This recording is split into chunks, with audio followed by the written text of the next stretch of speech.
Line சாக்லேட்ஸ்ல பாதாம், dates, chocolate மூணும் இருக்கு. ருசிக்கு சாக்லேட், அயன் சத்துக்கு டேட்ஸ், புரோட்டீனுக்கு பாதாம். தாத்தா ரொம்ப டெலிஷியஸா இருக்கு. Line choco dates. குக்கர் விசில மறந்து உணவு வீணாகி போச்சா? இனி அந்த கவலையே வேண்டாம். வழங்குகிறோம் உலகின் முதல் விசில் கவுண்டர் குக்கர், புதிய அல்ட்ரா குரோனோ. அல்ட்ரா என்றால் ஆரோக்கியம். ஆச்சி கொழுக்கட்டை மாவிற்கு கொழுக்கட்டை அச்சை கேட்டு வாங்குங்கள். தமிழக சட்டசபையில் பட்ஜெட் தாக்கல் முடிந்து துறை வாரியாக மானிய கோரிக்கை விவாதம் நடந்து வருகிறது. இதில் எம்எல்ஏக்கள் எழுப்பும் கேள்விகளுக்கு அமைச்சர்கள் பதிலளித்து வருகின்றனர். அதிமுக, திமுக எம்எல்ஏக்கள் எழுப்பும் கேள்விகளுக்கு அமைச்சர்கள் நேரடியாக பதில் தராமல் அரசியல் ரீதியாக பேசுவதால் சபையில் சலசலப்பு எழுகிறது. சபை காலை 9:30 மணிக்கு துவங்கி மாலை முடியும் வரை நேரடி ஒளிபரப்பு செய்யப்படுகிறது. அதை பல்வேறு யூடியூப் சேனல்கள் நேரடி ஒளிபரப்பு செய்து வருகின்றன.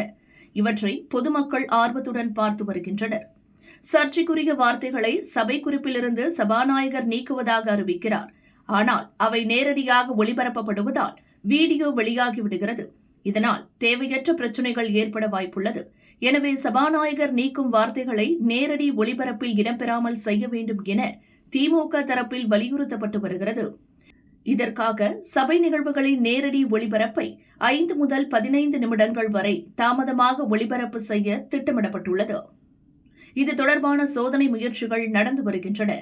நடப்பு வாரத்திலேயே இந்த நடவடிக்கை செயல்பாட்டிற்கு வர வாய்ப்பு உள்ளதாக சட்டசபை செயலக வட்டாரத்தில் கூறப்படுகிறது. திமுக, அதிமுக ஆட்சி காலங்களில் காலை 9:30 மணிக்கு துவங்கும் சட்டசபை பிற்பகல் 2 மணி வரை நடக்கும். அவசியம் உள்ள நாட்களில் கூடுதலாக 1 மணி நேரம் சபை நடக்கும். ஆனால் தற்போது இரவு 7 மணியை தாண்டியும் சட்டசபை கூட்டம் நடக்கிறது. கடந்த 25ஆம் தேதி இரவு 7:15 மணி வரை இடைவேளையின்றி 10 மணி நேரம் சபை கூட்டம் நடந்தது.